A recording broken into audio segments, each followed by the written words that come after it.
রব্বিরহামহুমা কামা রব্বায়ানি সগীরা।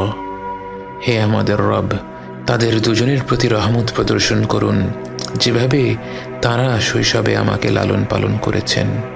বাবা মা যে পরম স্নেহ মমতা দিয়ে একজন সন্তানকে লালন পালন করেন, সৃষ্টি জগতের কোনো কিছুর সাথেই তার তুলনা হয় না।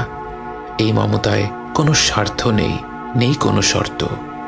যখন আমরা আল্লাহর কাছে বাবা মায়ের জন্য দোয়া করি, আমরা পৃথিবীর পবিত্রতম মমতার কথা উল্লেখ করে রব্বুল আলামিনকে বলি, আমার রব, আপনি এইভাবেই তাদের উপর রহম করুন।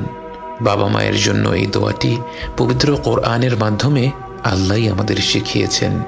অথচ আমরা যদি শুধু বলতাম রব্বিরহামহুমা, এটাও একটা সম্পূর্ণ দোয়া। এর অর্থ, হে রব, আপনি তাদের দুজনের উপর রহম করুন। কিন্তু আল্লাহ আমাদের শিখিয়েছেন রব্বিরহামহুমা কামা রব্বায়ানি সগীরা। শৈশবে তারা কতটা স্নেহ মমতা ভরে আমাদের লালন পালন করেছেন, এ কথা উল্লেখ করতে গিয়ে আমাদের মনে পড়ে যায় তাদের অজস্র আত্মত্যাগের কথা। এই পৃথিবীর বুকে আমরা ভূমিষ্ঠ হওয়ার আগে থেকেই বাবা মায়ের আত্মত্যাগ আরম্ভ হয়ে যায়। রাত পেরাতে গর্ভবতী মায়ের ঘুম ভেঙে যায়, যখন তখন প্রচণ্ড ক্ষুধা পায়, শরীর খারাপ হয়, বমি হয়।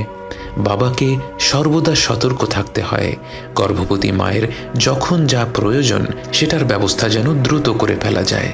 জন্মের পর থেকে বাবা মায়ের সময়সূচি বাচ্চাকে ঘিরেই গড়ে ওঠে।